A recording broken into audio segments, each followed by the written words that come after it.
Dot, dot, dot, dot, dot, dot.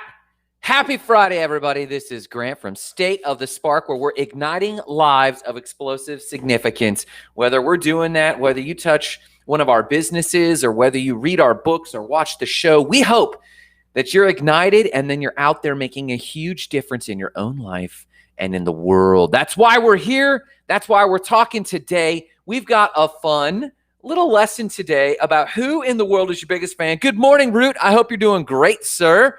Root's out there, man. This guy does so much. Every day I see this guy pop in on the show and like what's going on, I think about this guy thinking, good night, he is such a hustler. Now I think he's working on his speaking and presentation skills with an awesome coach, Mark Guy. I mean, this guy, Root Patel, he's the dude, man.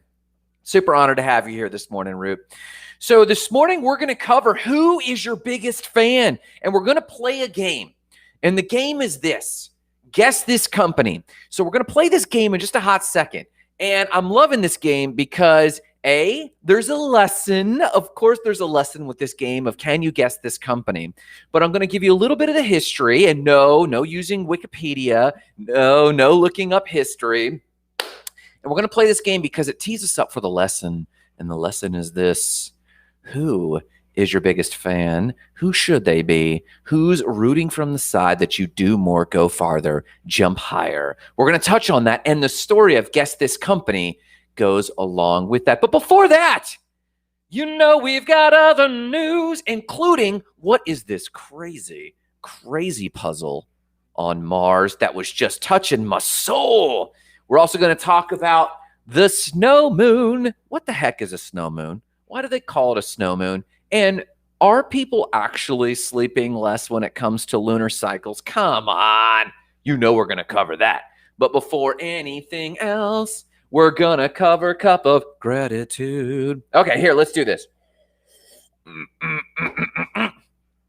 I am supremely grateful, 100% absolutely grateful for the Joseph family. James Joseph invited me out to a birthday dinner for himself at a Texas cattle company yesterday, and we had a blast. Little did I know, it was a family dinner. And me and Marissa were so blessed to be there with Dory, Nanishi, James himself, the birthday boy, Jason, one of the most talented musicians I have heard in a long time. He does these mashups that are just so good. And James's lovely parents. We had such a blast. And in the middle of this, insight into the Joseph family. If you don't know the Josephs, they're an Indian family, Indian American family. And we were at a steakhouse, and James's dad orders this humongous steak. And it comes out, and I express, holy cow. And James's dad said, not at this table, brother. And we all got a kick out of an Indian family telling me that this cow ain't holy, not in this family, not at this table. And we laughed for a long time. Had to be there. Super funny. Marissa and I were laughing about that on the drive home, man. We had such a great time. I am deeply grateful, as I always have been, whenever I've been invited to family time together. I just can't tell you how much it touches my heart. So I'm grateful for friends, and I'm grateful for being invited to family dinner. That's what I'm grateful for this morning. What are you grateful for? Come on now. If you're watching this thing, you got to be grateful for something. Tell us in the comments. Express your gratitude, not just to us, but to the world about the things that woke you up this morning that you can itemize and go, man, I'm super grateful for breath in my lungs. Man, I'm super grateful that I had meaningful work to do. Yes, I'm super grateful for the struggles I had this week. Super grateful for that because it made me better. It made me stronger. It gave me experience. Come on now. What are you grateful for this morning, my lovely people? Let me know in the comments. Let's talk about other news. In other news, the snow moon is coming this weekend, and it might be why you're sleeping less. So the big question is do people really toss and turn at night? Do we have empirical evidence? Well, if you ask any police officer, any municipal worker or security personnel, they'll tell you crazy crap happens on full moons. It's just statistically true. Well, a study recently of 464 Seattle college students proved that even on cloudy nights, the subjects slept 46 to 58 minutes less. Yes, it's empirical. And if it hasn't been proven empirically before, it is now that you actually sleep 46 to 58 minutes less on specifically snow moons. Now, I don't know about other moons. So what is a snow moon, you might ask? Well, we explored the names of some of these other moons, the harvest moon, the beaver moon. We talked a lot about this late last year. Why is it called a snow moon? Because it's February and it's snowing. No mystery, folks. Yes, it's a snow moon because it's the snowiest moon on average, snowiest full moon on average. So I got a few comments here. Let's see who's talking about what. The illustrious Root Patel says he's grateful for walks on Lake Mirror. Root, do you walk in the morning around Lake Mirror, or do you do it just during the business day? Super curious. That's from Root Patel, the illustrious founder of the billion-dollar company in making, Voyager. We've got Brittany Welchel here. She is super grateful. She's grateful for hobbies she shares with Adam. It makes it really simple for them to have fun. They've been really into studying and playing poker lately. And if you know anything about Brittany and Adam, don't tempt them with a good time. You tempt Brittany and Adam with a good time, they'll go play poker. They'll stay up night smoking cigars. They'll run around doing whatever, and they love doing these things together. And hint, and I'm just going to give this away right here. A, because my following is so small, it won't affect the shark, Brittany Welchel. Brittany Welchel is wicked at poker. She's got this history of poker, man. So listen, if you're Lakeland local and you're one of the 8, 6, 7, 10 people watching the show, maybe you're in on the secret. Brittany Welchel's a shark. She's really good at that game. Lisa Welsh says she is super grateful her husband has been doing deliveries. Now, that is awesome teamwork. You know, when there's so much to do in a small business, and if you like your partner, you tend to want to do everything with them, which me and Marissa are completely guilty of. We should be dividing and conquering. I should be out there doing X, Y, and Z, and Marissa should be here doing every detail thing in the planet because I don't do that so hot. But here's Lisa Welsh and her awesome husband partnering to deliver their deliveries. So yes, gratitude this morning. I love it. Let's get back to other news. We just covered the snow moon. And let me give you the link here on the snow moon, my beautiful people. The snow moon is called such because, yes, it's the snowiest moon on the block. Here you go. Boom. If you want to read more about the snow moon and how, yes, in fact, it is proven to be true, you do actually sleep 48 to 50 or 46 to 58 minutes longer during a snow moon. So if you're restless, science. That's the facts. Here we go. Other news. What's this nerdy puzzle on Mars? I love this one. So for those of you who haven't seen or have been paying attention, we just landed the Perseverance rover on Mars. And we're getting back a lot of high-resolution images. Those images are coming back that we're observing the Perseverance rover as it was landing.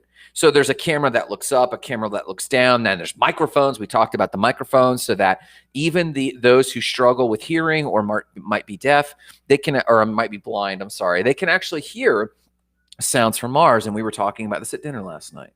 Well, the engineers knew that there was a camera pointing up, and they knew that the person responsible for the parachute is a puzzle enthusiast. So NASA left behind a hidden message in the parachute of the Mars rover. And they thought they were so genius, it was going to take people forever to figure out this puzzle. The internet, do your thing. And the internet in 6 hours or less found that there was a motto. And that motto was NASA's motto. Does anyone know NASA's motto? I'll give you 5 seconds. 4, 3, 2, 1. You ready for this? NASA's motto is dare mighty things. Dare mighty things. This was quoted by Theodore Roosevelt and was adopted by the space agency as their motto. Dare mighty things. The puzzle itself was first presented to the camera as binary code, alternating white and orange strips on the parachute. It was such a challenge, actually, that the engineer of the parachute was concerned that the coloration might be a problem. But when he asked his lead engineer, the lead engineer just said, listen, as long as it's appropriate and as long as it's functional, go for it. And that's the spirit of NASA. Dare mighty things. Did you know that that was NASA's motto? I didn't. Dare mighty things. And fun fact, only 6 people at NASA entirely knew that the puzzle was going up with the Perseverance rover. Totally endearing story about nerd alert. I love it. I love it when there's puzzles around the world, around our solar system. I love it when a spirit of a place like NASA, of dare mighty things, and when someone presents an idea, it's not stifled, it's encouraged. And then we get to see that thing unfurl, literally, as a parachute. Dare mighty things. Here's my question to you today. Do you have things on your schedule today that are daring mightily? I mean God's honest truth. I don't mean, oh, I'm daring mightily to face the normalcy of my life. Are you stretching yourself today? Let's talk about that in the lesson today. That, my friends, is other news. Listen, my lovelies, we're going to play a quick game, and this game builds into our lesson for today. The game is Guess This Company. Can you guess this company? Founded in 1957 in a former wool mill in Massachusetts. 1957, a small computer company began. 1957, you don't think about it, but when you think about it, we did have computers. By 1970, they were the 3rd largest company only to IBM and Univac. Can you guess this company? The year was 1985 and computers were booming, and mainframe computers were all the rage. And this company was a behemoth, 1985. Can you guess the company? It became the 2nd largest employer in Massachusetts and the 2nd largest computer company in the world by the mid-80s. Can you guess the company? Don't look it up. Don't Google it. So big was their success that in 1986, an article came out raving that this $7.6 billion company in 1986 dollars, someone look it up and tell us what $7.6 billion was worth in 1986 in today's dollars. They wrote that this $7.6 billion company is gaining speed while the founders of the company industry were stalled. Basically, IBM was stalling out. Apple wasn't going anywhere. These companies who used to be giants were not giants. Everyone was floundering, and this company was $7.6 billion behemoth. Can you guess the company? When asked about innovating to keep up with the microcomputer, this company focused on mainframe computers, thinking about small desktop devices, simply responded, hey, things are stable, we're doing well, we're not going to worry about that. As they saw microcomputers growing, they did decide to speed up their mainframes. They did decide to increase their systems. Can you guess the company? Just 4 years later, the company had dropped to nearly the bottom of the industry. 4 years. They had been open since 1957. From 1986 to 1990, 4 years. They had been around nearly 50 years by then. 4 years later, they're nearly nobody. By 1998, they were so low that they didn't know what to do, that Compaq purchased them. And so deep was their debt and so wide was the gap on knowing what to do with this company that it actually crashed Compaq, who then required to be purchased 4 years after that by HP. And some say that HP floundered because it never really recovered from those purchases. It was a black hole. Can you guess the company? The company's name is probably not on the tip of your tongue because no one knows about the company. Digital Equipment Company. Generic, bland, but the market leader at $7.6 billion in 1986. And when confronted with a rising market, with a young generation coming up, with new innovations coming up, The company disappeared. Let's see here. Lisa says, are you talking about Apple before they began? Marissa says, IBM. Nope. Digital equipment company, my beautiful friends. They're nobody. You can look up their article, and I encourage you. I can't say they were nobody because they actually gave birth to so much of Palo Alto. I can't say they were nobody because they gave birth to Silicon Valley. They launched research laboratories all over the world, but you don't know their name. And not because you're a lot of the people on this show are like me. We were around during a lot of these years. We should know this company. Let me ask you a question. A lot of you are small business owners. Or maybe you're employees or intrapreneurs. You're working in a company and you've been aggressive. Let me ask you something. When was the last time you did something new for the first time? When was the last time you were confronted with the possibility or the offer, or someone in the room said, we need to innovate, and you just resisted? When was the last time you were tempted to launch a new book or gain a new hobby like Adam and Brittany studying poker right now, or add a new investment arm, or start a new workout, and just resisted it? Can you feel yourself getting a little too comfortable with the way things are? That's about the moment that you get disrupted. You might get disrupted by a new generation. You might get disrupted by a new innovation, a new invention. You might get disrupted in your job with some young upstart who's just got fire in their belly because they have something to prove. You don't have anything to prove. And it's right about when you get comfortable that whether it's people, competition, the market passes you right by. Have you been waiting too long for a sign or an invitation or permission, but sensing that something's not right? The market might be passing you by, and maybe you sat on your laurels too long. Maybe you sat through COVID thinking, we'll come out of COVID, they'll announce it, and there will be a resurge. Did you think that COVID would just be this long tail when you first started just settling back? Many of you feel this. Many of you do. Many of you feel that, maybe I should pick up the speed here, and I'm not really sure how. And that unction is then prevented because you feel like, well, maybe I need a sign. Maybe I need permission. Maybe I need someone to pat me on the back. Maybe I need my biggest fan to come along and get me going. How you handle this is simply this: become and remain an initiator, a believer in yourself. You suddenly need to become suddenly and powerfully and mightily need to become your own biggest fan. And by fan, I mean this. Oftentimes when we think of a fan, we think of a Me Too person or a yes person. Hey, am I doing good? Yes, you are. Like a mom watching Billy on the football field. Anything Billy does is just gold. That's not a true fan. That's a big fan.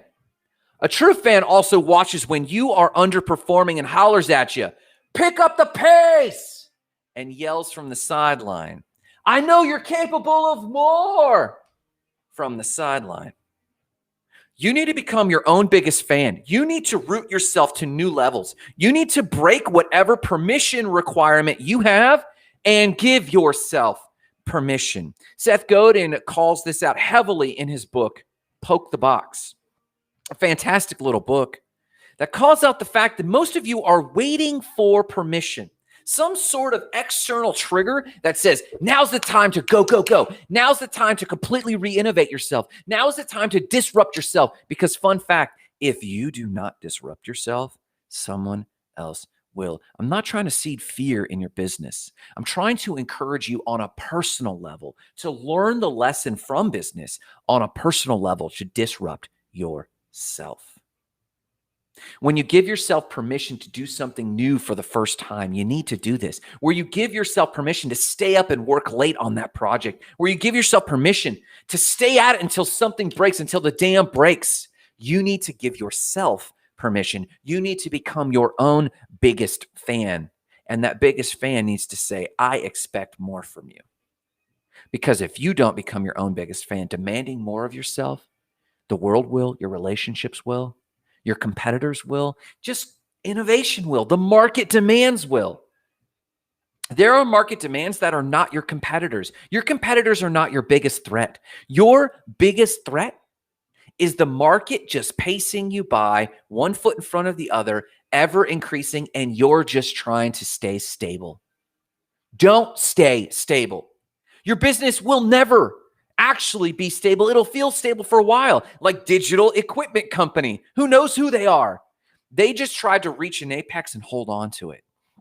Whatever you thought was your latest zenith, that now needs to become your floor, and you need to massively invest in innovating in yourself. Let me give you 4 quick principles that I was preaching to myself this morning. Just these were my own journal entries to me. Christina Kreiser Jackson, again, good morning to you. If you do not disrupt yourself, someone else will. Thumbs up. Man, I get approval. Boom. From Christina. If you do not disrupt yourself, someone else will. In your home, in your relationships, in your business, in your nonprofit, if you do not stay ahead, not just ahead of the market, and I'm not just talking about keeping up with the Joneses, I'm saying maintain a spirit that cares. If you are a spirit that cares about the thing you're in, you're going to be curious about what's cutting edge. Do you have to be cutting edge? No. You could choose to go up market. You could choose to become boutique. You could choose to go craft. Do you have to keep up with the Joneses and have 6-pack abs? No. You could become a parrot head and go to Jimmy Buffett Margaritaville and sit back and coast. You could make that choice, but not by entropy, but by decision. Not by, I'm not even paying attention, but by choice. Disrupt yourself or someone else will. Here's my 4 quick principles I'm playing with to work through myself as it comes to disrupting myself. Number 1, name the enemy. Number 1, name the enemy. Name the thing opposing you. Do you lack clarity? Name that. As soon as you name it, you dispel the mystery around the enemy, and then you can go give yourself clarity. Is it lack of time? Clear your schedule of everything but the thing you're focused on. Yesterday, I had an interview with the illustrious Steve Bremner. I mistakenly said he's been in Venezuela. That's not accurate. He's been in Peru for 10 years as an expat, as a ghost writer, and as an author himself with a contract deal and everything. It's fantastic. I wanted to interview him, but my core business needed my attention yesterday. Is it lack of time? Clear schedule. Is it lack of support? That's a tough one, because the people you love, the people around you, they want to pull you lots of directions because they love you as much as you love them. They want to hang out. They want to do this or that. They don't know what's in your heart. Is it lack of support? You need to have those difficult conversations and say, hey, babe, hey, husband, hey, partner, hey, friend, hey, whoever, hey, kids, dad's got to do X, mom's got to do Y. I've got to focus on this or that. Do you want to come along? These are difficult conversations, but you got to have them, because you got to disrupt yourself. Name your enemy. Listen, some people want to say it's fear.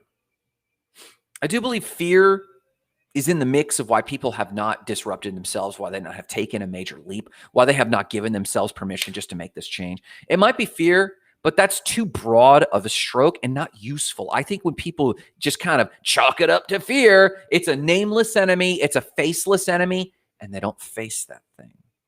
Fear lessens if you can name the thing. If you can name the thing you are afraid of, the fear dispels. If you can name the thing you're afraid of, the fear dispels, because now you have the name. Hey, you know what? I'm not afraid. I just don't know what to say. And I guess I'm afraid of saying the wrong thing. Okay, you need clarity. You need messaging. Write the messaging. Ooh, I don't want to do that work. A lot of times you people are hiding behind the name of fear to procrastinate the work, because I think actually most of us know what to do. I've got to update one of my packages. I've got to update one of my products and services with the website company. On my coaching side, I've got to just put it out there that we're doing coaching stuff in April. I've got to just put myself out there. But if I do that, then I'm on the hook for the work. And I know I'm procrastinating that work. Come on, this is the no BS zone, right? This is the no spin zone. Name the enemy. Don't hide behind fear, because fear is a procrastinating tactic for you not to define what you need to do next. I got a Lisa Welsh.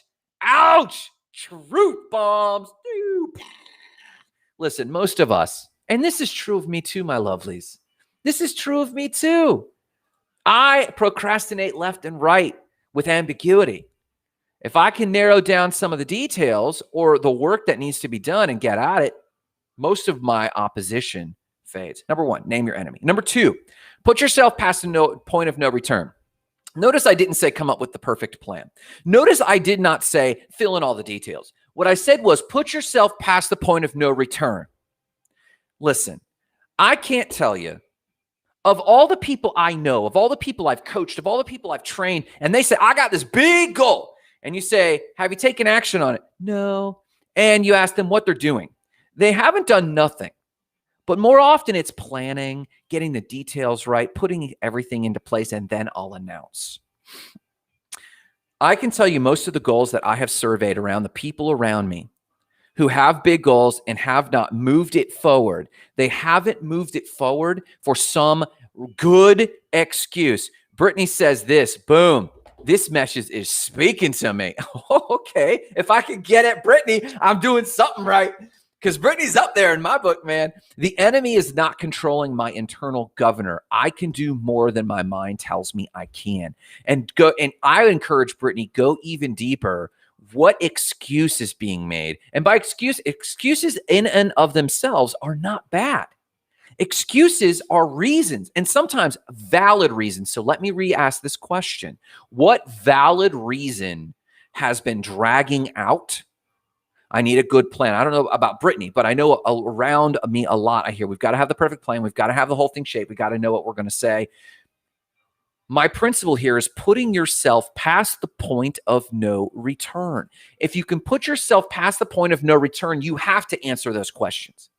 But if no eyeballs are on you, you don't have to answer the questions. And if you don't have to answer the questions will not get answered. What do I mean? For example, I'm wanting to do workshops in April again. COVID derailed a lot of this. And then now that COVID, it didn't just go away, it's dragging out. A lot of people are like, oh, should we do workshops? I want to do workshops and you guys need workshops. And so I don't really know what those workshops should be. Should it be like sales? And I've got the whole unsales workshop that I love doing about vocal inflection, all this stuff. Is it MSPBA? How to give your business a construct so that you know what to work on next? Is it MSPBA? Do people need that? I'm not really sure. Could it be just on public speaking? I love public speaking and I love helping people deliver better speaking moments. I love that. Okay. But when I think I'm going to announce that I got workshops, then the voice comes back up that says, well, do you have all the details? What's the date? Do you know the outline? I don't know. And then I get analysis paralysis. Can you echo this? So I think it's got to be perfect. However, if I announce and say, this is what I'm going to do, and actually put a booking, like book yourself, limit the seats at the table, and people start signing up, I better have those answers. And boy, howdy if I'm not going to actually make that happen the next day or two because I don't want to look stupid. But if I never announce, no one's ever going to hold me to it. There's no stake. There's no reason for me to fill it. Pick a date and then get it done. Lisa Welsh, pick a date, get it done. Thank you, Lisa Welsh. She's my fan calling me out. Grant, get it done, son. She said she just did it for a class she's teaching. And look at this. She just did it for a class she's teaching. Dory Joseph recently just said, hey, that's it. I'm not going to second guess this anymore. I'm just going to put a course together. And Dory Joseph is about to launch the most comprehensive real estate course for first-time home buyers. Man, this course is awesome. And meanwhile, I'm going, what am I doing? Gotta launch. Thank you, Lisa Welsh, for the tongue lashing. Let's do this thing. Number 2, put yourself past the point of no return, please. Announce to the world what you're doing because the stakes go up. Announce something. Show up for a cold call and they go, hey, what are you here for? You got to answer that question. Grab the microphone and go, Dory just told us a really funny story when she was handed a microphone and she totally blanked. You got to ask her about it. You put yourself in a position where you have to step up and deliver. You have to deliver. You have to show up and deliver. Number 3, become a true believer in yourself again. Madonna said this quote that I saw this morning. Self-confidence that one builds from achieving difficult things and accomplishing goals under pressure is the most beautiful thing of all. Self-confidence that one builds from achieving difficult things and accomplishing goals under pressure is the most beautiful thing of all. That was from Madonna. Love Madonna. My 80s people, my 90s people. Just by putting yourself out there, you'll actually feel relieved and terrified. You'll feel afraid and freaked out. That's okay. That's totally okay.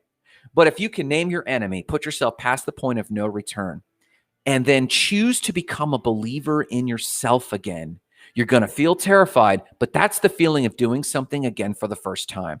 Brittany jumps in and says this: my biggest barrier is journaling. I know it's the missing element that will help me level up. Brittany, absolutely. I feel like I'm on God level when I'm journaling. And in fact, I think you can tell the difference in the show when I'm journaling and when I'm not. I think you can tell a difference in my day. She says, my excuse is I don't know how. I keep getting the data to just start. It's almost like I'm embarrassed by something no one else will see. And Brittany is not alone in this. Every person I know who refuses to journal, and I mean refuses. Why do I say refuses? Everyone wants to do something more. Everyone wants to do something better. And nearly to a person, when you go ask the people who have done those big things you want to do, those daring mightily, when you ask, what did this person do? The number one among the top 5 things they always say to do is journal. So if you paid $1 million to a coach, you took all your money and said, listen, I know you've done this thing I want to do. Let's say it's, I want to go on a year-long surf trip around the world where I surf in foreign breaks everywhere. And I go to Kelly Slater, and Kelly Slater says to ask me my advice, it'll cost $1 million. And I bring $1 million to Kelly Slater and I say, Kelly Slater, what are the top 5 things I need to do to take this trip around the world? He'd say, save money. He'd say, plan the trip. And then he'd say, journal your goals. Nearly to a person, anyone who has done something successful will put in the top 5 items you need to be journaling. And if you and I put money up, you know we would do it. What would we scribble in there? I feel stupid writing in this journal. That's a journal entry. I feel stupid writing in this journal. In fact, Brittany, I might even throw you some love, dig through my old journals and show you how I have primed the pump on days I feel stupid with journaling. To this day, I feel stupid talking to a journal. But 2 sentences in, I'm talking about some deep stuff. I'm getting some deep insight. Journaling is absolutely critical. Thank you for sharing that big time. So number 1, name your enemy, Grant. Number 2, Grant, put yourself past the point of no return. Number 3, Grant, become a true believer in yourself again. If I were a believer, I'd stay up and work on that project. If I were a believer, I'd put myself out there and say, this is what I'm doing. Who's in? Like if I'm a true believer in the mojo that is me, if Marissa's a true believer, she's going to say, hey, I'm going on this hike. Who's going with me? I don't care who shows up or who doesn't, but I'm putting it out there. Hey guys, we're going to hit Panther Point. How many people showed up? At first, it was a big goose egg. Then somebody showed up, and then 2 other people showed up. Man, if you build it, they will come. Grant, become a true believer in yourself again. And last but not least, number 4, then you will be forced to raise yourself up to the bar that you have lifted for yourself. You see, a true fan, your biggest fan, hopefully you, raises the bar. The bar doesn't get raised in the quiet of the back room. Maybe I'll do something. The bar gets raised when you go to the world yourself. Because other people can turn to you and say, Grant, I think you could do better. And you go, maybe. Then you could go out to the world and you can tell the world, I'm going to do better. And that bar is raised and it's uncomfortable and you raise that bar. So number 4, then you're going to have to raise yourself up to the bar you lifted for yourself in the first place. When you put yourself out there and you tell the world this, what you're telling them is, please hold me accountable to this. Please ask me about this. Please sign up for this. Here's my new book. Would you please buy it? I need beta testers for my book. I was literally writing this morning and realizing I've been procrastinating posting this Facebook post that I need beta testers for my new book. We're going to give everyone the manuscript. We're going to give everyone the PDF or the book whenever I finally get it. And we're going to have you guys read the book and they're going to tell me, is this junk or is this good? Do you get anything out of this? What would make this better? I just need to put it out there. And I've just been procrastinating. It's literally just a Facebook post. But if I put myself out there, I'm going to be forced to deliver that thing, right? Name your enemy, Grant. Grant, put yourself past the point of no return. Grant, become a true believer in yourself again. Grant, raise yourself up to the bar that you've lifted for yourself. Does that make sense? Because otherwise, how do we know we're not going to go the way of the digital equipment company? We had a fancy rise in our early 20s. I know Brittany's story really well. Brittany went out on her own, became the top salesperson in an insurance company or a financial services company. She murdered it. How long can she ride on that story? That's why she has created successes for herself since then. Not the only reason, but how long can I milk the story of Semester Steve? How long can I milk the story that I started and launched a website company? How long can I milk the story that I lived in the Dominican Republic? How long can I milk these stories before I need to actually innovate and disrupt myself? Or someone else will. And that's not afraid if someone's going to pass you by. That's not a fear that the limelight's on someone else. You don't always need the limelight. But I'm talking about the rewards you want for yourself. I'm talking about the rewards of society or life or joy that you want to experience. Someone else passing you by simply means someone else is enjoying something that you could also be enjoying if you just disrupt yourself. Listen, guys, if you need any help, remember to visit us at stateofthespark.com. Ask your questions. Go to the Facebook Goals and Gratitude group. Just ask. We're always here to extrapolate on these conversations. But whatever you do, remember the mission today. Igniting lives of explosive significance, starting with your own. Have a fantastic day and a fantastic weekend.